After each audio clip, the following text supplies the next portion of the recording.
At this time, right now, we are unable to conclusively determine CW use, but we are focused every minute of every day since these events happened yesterday on doing everything possible within our power to nail down the facts. The president a year ago said there would be, if they crossed a red line, that there would be response. We know now, of course, that they've already used it. I'm sure and confident that they used it again, and they will use it again unless they are reined in and prevented from doing so. We did not hear from the president on Egypt or Syria in recent days, and now this, and we just get the State Department spokesperson. Charles, what about that? Well, that's because the president has decided that the United States will remain passive and on the sidelines in both cases. So there's no reason he should come out and announce passivity. That's exactly what a president does. Although, in fact, he has once or twice done that. It doesn't look good. Look, it's the president himself who imposed the red line of the use of chemical weapons. I'm not sure it was a wise red line. I think the red line ought to be, is it in our interest, in the interest of the region and the people there, to get rid of the regime, and what happens afterwards? I thought it was an artificial red line. I think the president came up with it originally as a way to keep out of the battle, but look as if he was being very high-minded. Well, then the bluff was called. It was used, and he acted in a way that made it very clear to everybody in the region that nothing he says in the region carries any weight. And that, I think, is the fact that's happening right now. That's the reason why you could have the regime do this, if in fact it did, and why it's sure it can do it with impunity. It's the reason Hezbollah intervened on the ground and can do it with impunity. It's the reason that the Russians are supplying Assad and protecting him, again, with impunity. There's no response of any kind that has any effect coming from the United States. So what would you do?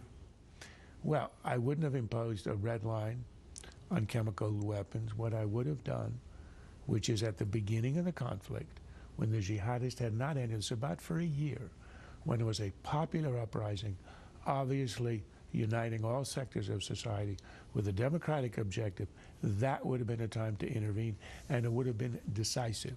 Right now, I think passivity is probably our only option because of the composition of the opposition and the strength of the jihadists.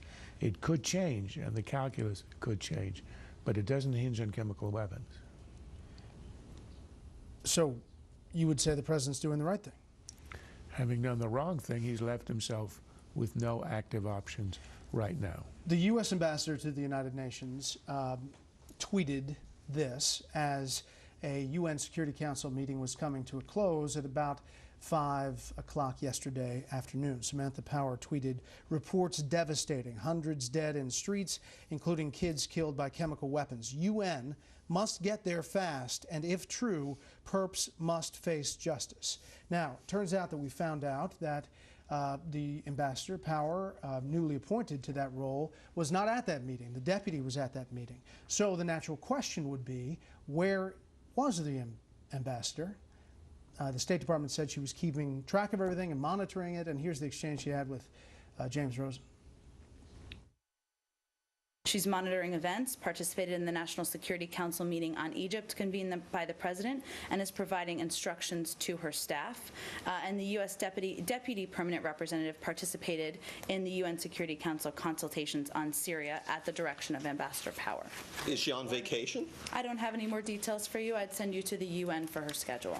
I just don't understand why you're unwilling to tell us where Ambassador Power was. There's no dishonor in having had a scheduled vacation, if that's the case. She had a previously scheduled trip. I don't think I need to go into more detail from here. And you're welcome to call the United Nations, where she's the ambassador. You were willing to read out a certain set of facts related to this. Why do you stop at this? I have no more for you on this. I'm sure wherever she is, Ambassador Power is just dying that she's not here. She has very much a freshman seminar view of the world, a quiver with the moral outrage all the time. People are doing bad things. We have a moral obligation to intervene now. So, you know, they're silly. Just say where she is. It looks like she's on vacation. If she is, who cares? Everyone is in August. They should admit it. Kirsten, quickly. She's probably on vacation. It is the end of August. It's usually when people go on vacation. There's nothing wrong with that. I'm sure she's monitoring everything. So isn't this like the carry on the boat thing over the July 4th weekend? I mean, Yeah, Really? I they, mean, why not they just should come out and just they should say- definitely say that. I also just want to disagree for the record with your characterization of her. I think that she is a great humanitarian. Okay, Charles, last word. She also understands that nothing happens at the UN. She could show up, not show up. She could hover above it. You know, in a drone, it would make no difference. With the Russians, on the Security Council who want to protect Assad, nothing is going to happen one way or the other. It's for show. I think we should rate colleges based on opportunity. Are they helping students from all kinds of backgrounds succeed? Metrics like how much debt does the average student leave with? How easy is it to pay off? How many students graduate on time?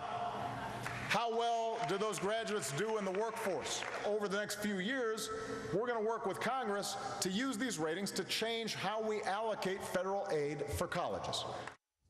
Okay, Senator Rubio, Republican from Florida, responded with this, quote, "While I share the president's goal of making college tuition more affordable, I'm strongly opposed to his plan to impose new federal standards on higher education institutions. President Obama needs to realize that not every problem can be solved by giving more power to Washington bureaucrats." Back with the panel. Charles.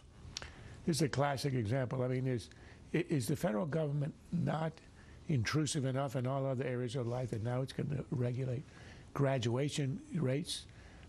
Look, this is a president who, when he wants to sort of nationalize a problem, as he did in health care, he proposed something in between, but he really wanted national health care as you have in Europe. Here, he really is a president who wants to nationalize college education as you have it in Europe, like the social democracies in Europe, but he's not going to say it, so he wants to creepingly increase, well, in a creeping way, increase the federal control over colleges. You know, I'm not sure it's a good idea. I think there are things that ought to be organic and independent, and higher education is one of them. What's he running for exactly? But people are very upset. I have a daughter going to college tomorrow, actually, and I am upset, like every parent is, about the cost of it. I am. Everybody's upset about it. So if the president is promising some sort of palliative action, like, people are for it. Charles. If you're not good at governing, but you're great at campaigning, and what do you do if you don't know what to do? Campaign.